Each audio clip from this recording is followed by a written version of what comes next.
David Muir, ABC's World News Tonight, America's most watched newscast. Now streaming same day with all the breaking news of the day on Disney+. Most watched, most trusted. Now on Disney+ every night. Tonight, the daring and dramatic rescue of a U.S. airman trapped behind enemy lines in the treacherous mountains of Iran for nearly 2 days. President Trump posting, "We got him." The Air Force colonel, a weapons systems officer, was injured, but President Trump says he is safe and sound. Hundreds of soldiers from the elite special operations units executing the dangerous nighttime mission. The CIA launching a deception campaign, spreading word inside Iran that the U.S. had already found the missing airman and were moving him out. The pilot of the F-15 fighter jet was rescued within hours of the crash on Friday, but President Trump says that rescue was not confirmed to protect the second operation. Also tonight, the president is doubling down on his threat to Iran, telling me in an interview that if a deal is not reached by Tuesday, quote, "we're blowing up the whole country." He's not ruling out sending in ground troops, but an Iranian official dismissing the threat as reckless. Also tonight, Pope Leo, the first American pontiff, celebrating his first Easter Mass. Tens of thousands gathering in St. Peter's Square. Pope Leo's message to a world at war and Easter celebrations in the Middle East. Another giant step for mankind, the eve of a historic mission for Artemis 2, the lunar flyby, the first time humans have been this close to the moon in more than 50 years. Plus tragedy in Louisiana. More than a dozen people were injured after an alleged drunk driver plows into a crowd celebrating the Lao New Year at a festival. Melissa Gilbert speaking out in an exclusive interview with George Stephanopoulos about the charges against her husband, actor and director Timothy Busfield.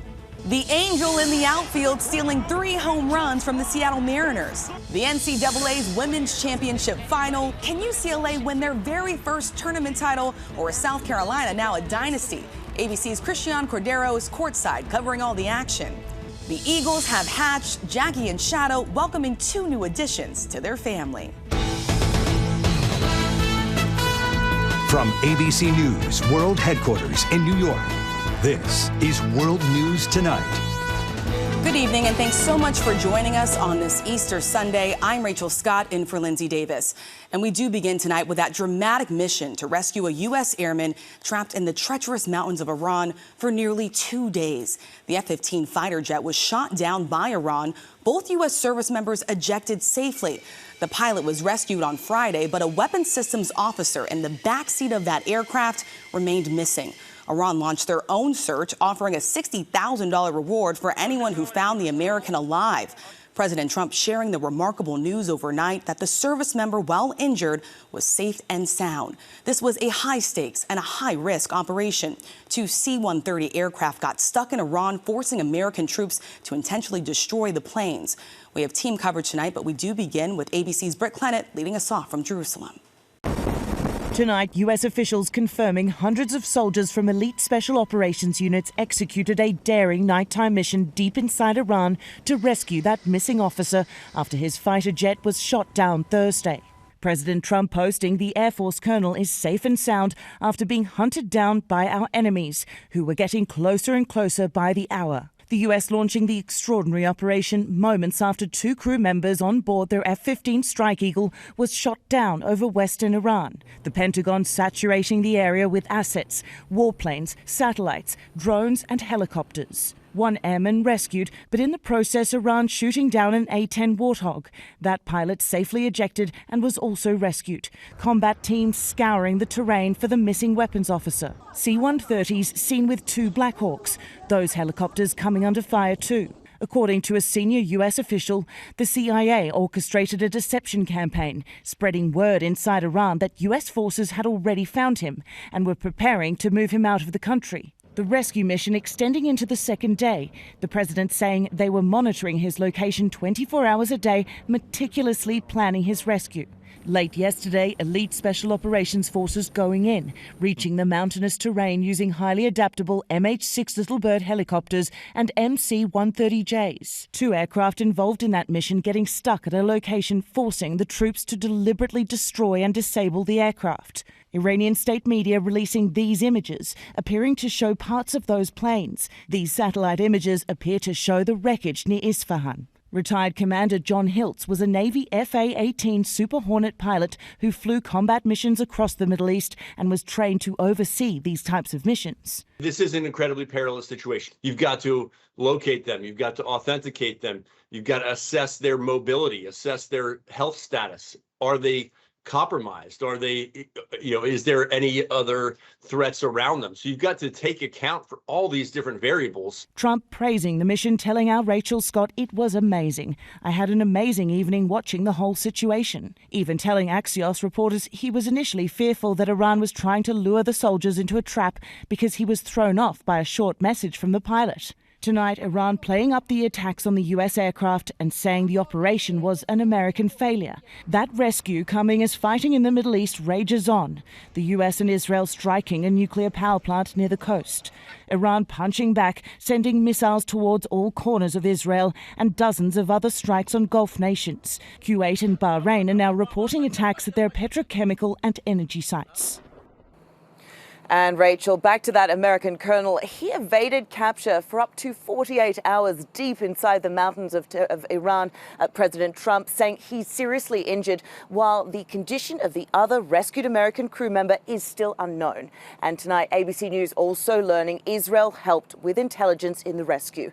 Rachel? It was a daring rescue. Britt, thank you.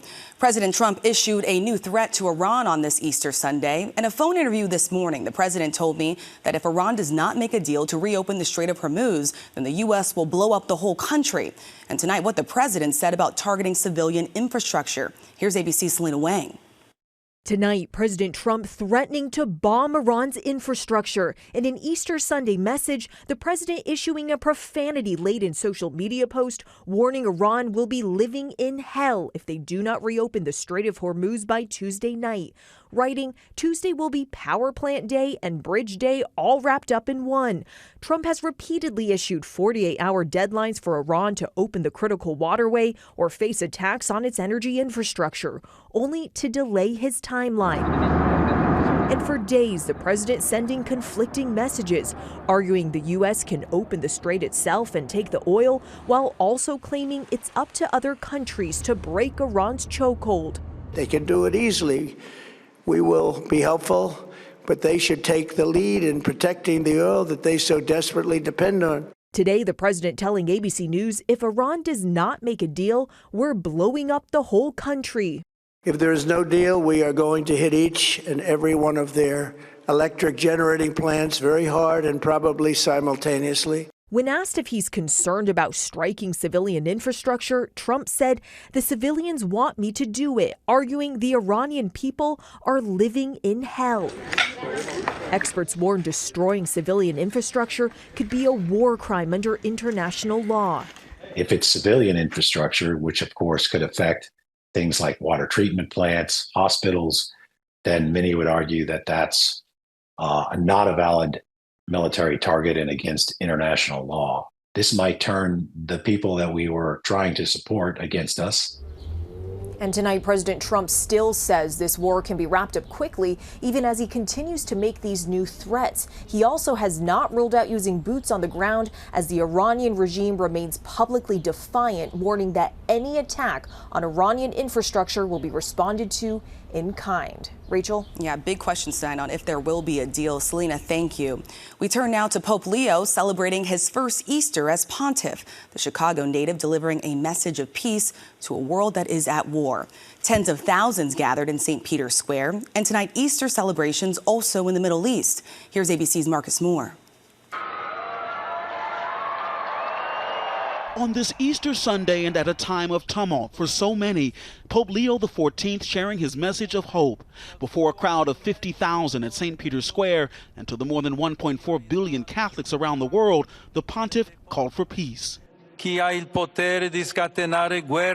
Let those who have the power to unleash wars choose peace. Not a peace imposed by force, but through dialogue.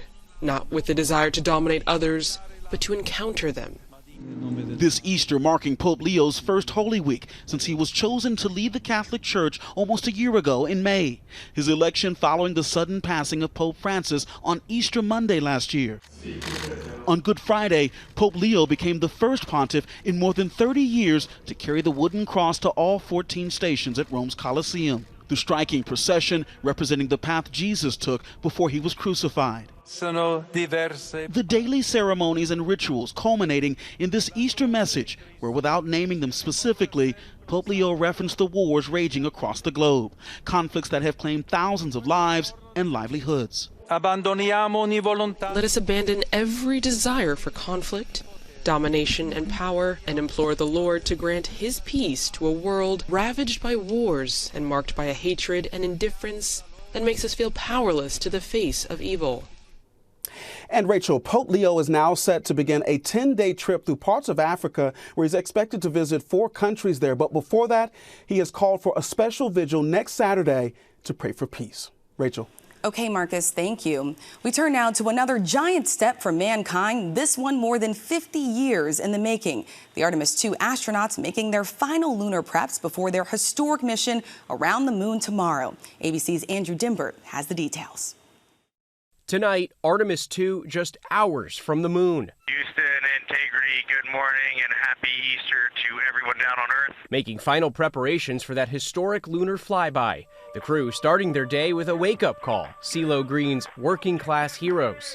It's time to work.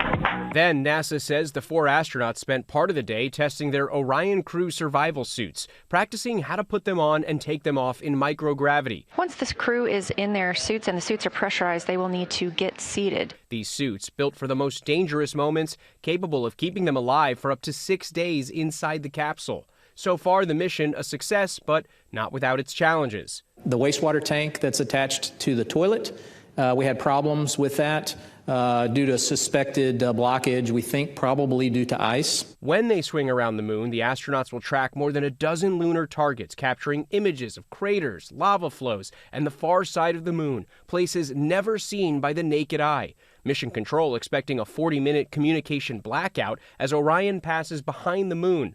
And tonight, pilot Victor Glover sharing an Easter message. I think as we go into Easter Sunday, thinking about, all the cultures all around the world, this is an opportunity for us to remember where we are, who we are, and that we are the same thing and that we got to get through this together.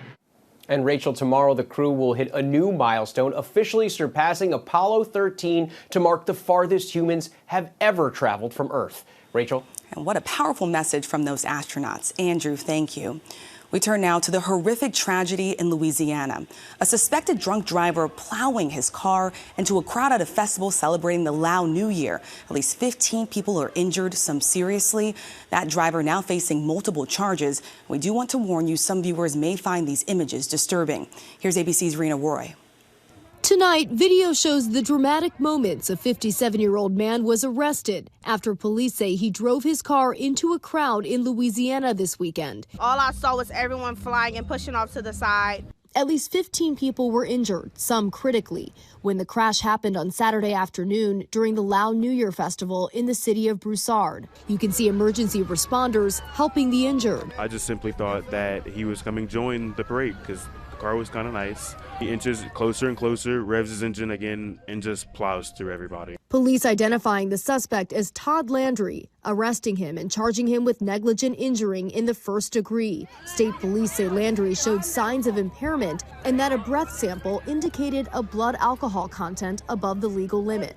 At least 13 people were rushed to the hospital, including 2 who had to be airlifted. This mother frantically searching for her son. Was able to locate him and my friend safely. And then once I found them, I started looking around and you just saw bodies everywhere. And it was just, I don't know, it was like a twilight zone.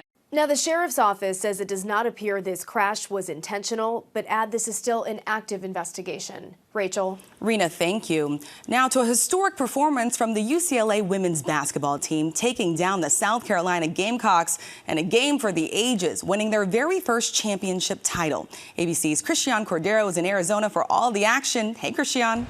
Rachel, for the first time in NCAA women's basketball history, the UCLA Bruins are national champions. UCLA took the lead early in the first half and, quite frankly, never looked back, stretching their lead by more than 30 points at one point over the South Carolina Gamecocks. It was Dawn Staley's 4th title game in 5 years, but what the Bruins lacked in championship experience, they made up for in overall experience, with seniors leading the way, including Gabriela Jaquez and Lauren Betts. Betts receiving a huge cheer from fans when she was subbed out late in the 4th, her final game playing as a Bruin.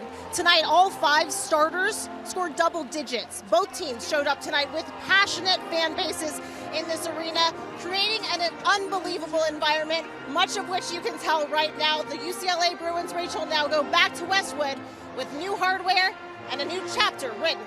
Rachel? And all eyes on the men's game tomorrow. Christian, thank you. And still ahead, a surprising scene in Pennsylvania, why a highway turned into a runway. And a welcome to the world moment ×2 in California, the new additions to a feathered family. Back now with the moment a major highway became a landing strip. This was a view from a car on Interstate 78 in Lehigh, Pennsylvania. A single-engine plane making an emergency landing. The FAA says the pilot reported engine trouble Saturday morning during a flight from New Jersey to Indiana. Both he and the passenger on board are okay, and the NTSB is investigating. Next, a rescue from an Arizona mountain. Fire officials say they recovered a hiker who had been stung more than 100 times by bees. The man had been swarmed near the summit yesterday morning. He was airlifted to the hospital in critical condition. Phoenix area officials recently warned residents about increased bee activity in the area. When we come back, highway robbery on the baseball diamond. An angel leaves his opponents shaking their heads. To the Index now, an exclusive interview with Melissa Gilbert. It's her very first sit-down interview discussing the criminal sexual contact of a minor charges against her husband, Timothy Busfield. Gilbert tells our George Stephanopoulos this is the most traumatic experience of their lives, saying that her husband is the last person who would hurt a child. And you're confident he'll be exonerated? Oh, I am 100% confident he will be exonerated. What will justice look like in this case? Exoneration, an apology, freedom from this cloud. You can see George's full interview on Good Morning America tomorrow. Switching to sports and what's being called the Joe Show. LA Angels outfielder Jo Adell robbing 3 home runs from the Seattle Mariners. A leaping catch made Cal Raleigh victim number 1. Number 2 happened virtually in the same spot against slugger Josh Naylor.